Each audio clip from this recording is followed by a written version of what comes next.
Welcome. I'm joined with Brent Earl today with Earl Farms. Welcome, Brent. Hello, nice to see you today. Nice to see you. In person, this is great. I know, right?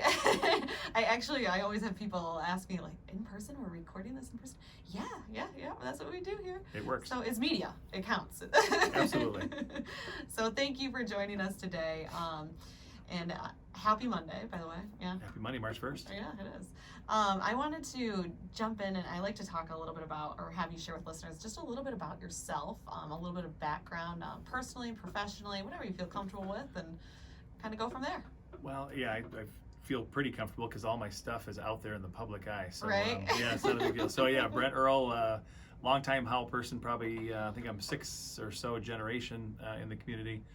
So my family's been around a long time. I was class of '85 in Howell High School, proud Highlander, and graduated from Hillsdale College and moved around the country a lot, working different jobs, Colorado, Chicago a couple times, and Fort Wayne, Indiana, and all over the place. Anyway, came back to Howell in 2001, where my wife and I built a home on our family farm, and back in 1864 is when it first started, a long time ago.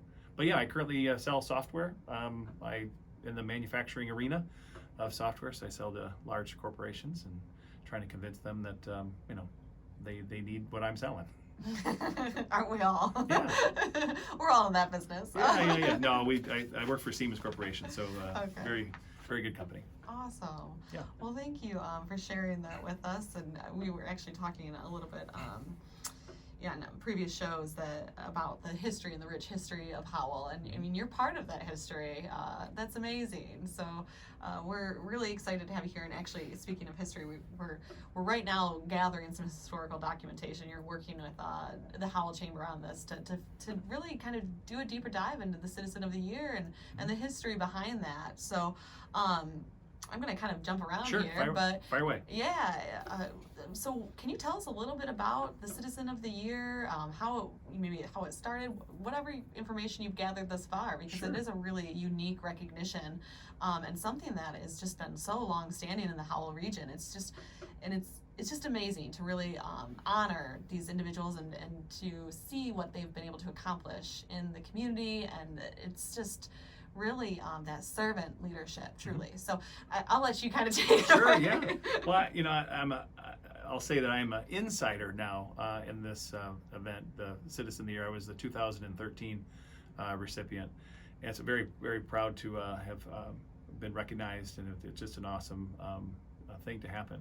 And but prior to me being on the inside, I was on the outside. So back years before that, we had Hub TV was a local TV thing that myself and Lindsay Root started. And so it was a mystery of like, what is the Citizen of the Year thing? How does it work? How do they choose who it is?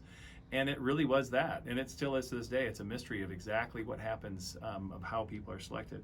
And the key thing though is that there's been 64 Citizens of the Year. This most recent one, Aaron McGregor, supervisor of Howell Public Schools. And so there's been 64. The first one was Doc May back in 1957. And so, there's a long, rich history of people that have given back they've been dedicated in giving back to their community. And so I think that's one of the traits that all the 64, I have the list here in front of me, all the 64 people that have had before Aaron McGregor, that's one of the characteristics of those folks. So anyway, it's been around for a long time. It's always been involved. The chamber has been kind of the guidance of the event where they actually select the Citizen of the Year. And so I just think it's a good thing for Howell, and I think it's if you look at all the names, you just see some really, really good, solid people. I'll even give you an example here. Because we're at WHMI Radio, the owner of WHMI Radio, from Frank and Ann McNeil, from 1961 to 1970 or 1988 here at the radio station, Ann was the first female recipient of the award in 1983. And so there's just a long list of really distinguished people that have earned the award over the years. So that's a brief background of the Citizen of the Year. Yeah, it really is just a remarkable recognition, and the fact that it just has been this long-standing annual guess, event, so to speak. It's really, I just think, goes back and lends itself to the rich history of Howell and the sense of community pride here as well, because we have so many individuals in this community that are willing to be that servant leader, and that's just outstanding in my opinion. So I think what's really unique too, and what's kind of cool about Brent volunteering to help us out with the history of this, is that we are planning to share this information out on our chamber website and have a standing page with that. And I think this year in particular, we provided a recognition and we themed everything around community heroes. And we really couldn't gather in person. So Brent, we decided to convene the past citizens of the year and ask them what it meant to be a community hero. And so we have a video of that will also be adding to our website Great. as well. Let's see. You've lived in Howell for so long and you've bopped all over the place, and I know we're talking a little bit about the history and all of the wonderful people that live here, but aside from that, what drew you back to the area? Well, family is probably the biggest thing, but knowing where you came from and then being able to experience other parts of the country, visiting other parts of the globe, and knowing that this is probably one of the best places that you would want to be, raise a family, all those good things. So I think the thing that I've noticed since I've been here for the last 20 years, you have that, when you're a young kid, you don't notice everything, but when you're older, you notice a lot more unique, different things. What I've noticed is that while there's been so much growth since I was in high school to today, is that we've able to grow while preserving our history and our character. So as we went from a 6,000 person town to a 36,000 person town or area, I think that's one of the key things is the character. And the people that live here, I think it's probably the big thing, and that's what I think what draws a lot of people to move to Howell/Livingston County, and it's a great place to live, and you have access to everything now. We didn't have a Walmart back in my day, and we didn't have a lot of things that we have access to now. So I embrace the growth, but I'm appreciative that it's grown in a manner that's kept our character and kept a uniqueness to Howell. I mean, I really think that's intentional, and I think that's really about the leaders in the community. They're strategic in making sure that is maintained, because I think it's so. I mean, you said it yourself. It's just so valuable to have that. So, no, that's great. So is there anything else? I know there is something else, but you wear a lot of hats in Howell, because I know that you're also on the school board. So I don't know if you want to share anything about your experience serving this past year, because it's been really unique. And we had Aaron on just on our last a couple weeks ago, so just to celebrate his recognition of the Citizen of the Year award. But he was able to describe some of the challenges that you guys have faced this year, but you're kind of in a different seat. So from your lens, what did that look like? Yeah, so I'll maybe just give you some back, because Aaron was one of the most valued recipients of the Citizen of the Year award, and because of not only what he did in his day job, he's really working two jobs this past 2020 and now into this season 2021, their school year. Because he was doing his normal work that he always does, and then he had to do everything COVID related, which was another job all in and of itself. And then all the things he does outside of his day job in the community. So yeah, we had so many things to deal with that you just couldn't imagine prior to this 2020 starting, and it really opened your eyes to all the complexities of what a school district has to deal with. Student safety. We had thought it was, student safety of making kids safe inside the school and getting to school, but then it took on a whole different level with all the different protocols that are required and needed for dealing with COVID-19. So, Aaron and his team and everybody, teachers, staff, administration, did an outstanding job of adhering to all the protocols, doing the best thing we possibly could to keep the kids safe. And I do think it was one of the best things to start on August 19th, a face-to-face in-school instruction.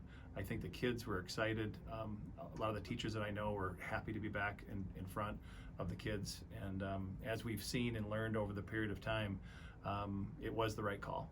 At the time, it was stressful.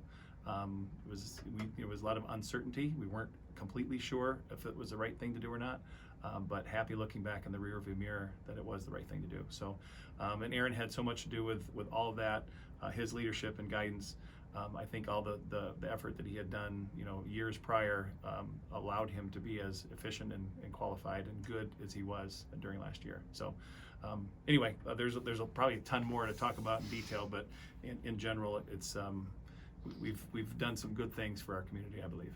I would echo some of those remarks, and I know Aaron, I mentioned that one of the things he was most proud of was being able to have that face-to-face learning, because it's so vital to the development of our students. So yes. I think that's something to truly be proud of. And before we wrap things up, sure. I just wanted to say congratulations to you for your award recognition this year. So do you want to share a little bit about why you were recognized? We were able to recognize you at our virtual dinner or an awards event this year through the Chamber. Yeah, that was awesome. The Game Changer, I think was the exact title. So that was awesome for that. And it's more awesome for the recognition, not for me personally, but for the outcome of what happened during 2020. Like I was talking about with the school district. When it came around, we had been giving our foundation, Earl Farm Foundation, had been giving beef protein to local food pantries for many years.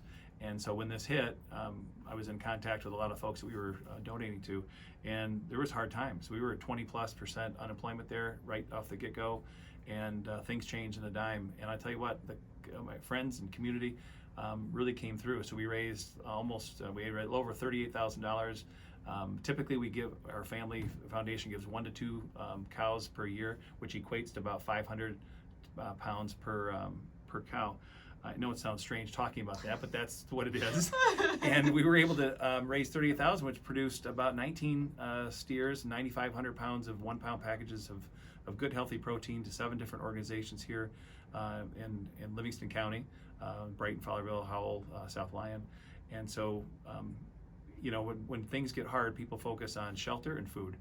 And so people really came through and donated, and we were able to provide food to the different pantries. So it was great. I'm glad we were doing it. We're still continuing. So we're going to try and keep going, because there's still always a need, but there's still a need right now for folks that still haven't, we're still not out of it yet. Oh, well, that is just outstanding. So thank you. We were so happy to recognize you for your efforts this year. It was so needed, and we appreciate you truly being a game changer in our community. Well, thank you very much. And I'll just comment this, is that when you look back at the article from 1957, when Dr. Doc May got the first award, and that was at the Southwest Elementary School, and there was 200 people there. And today we had it virtual. So completely different from 1957 to today. All right. Well, thank you so much, Brent. We're out of time for today, but it was great having you on, and congratulations again. Thanks very much. Appreciate it.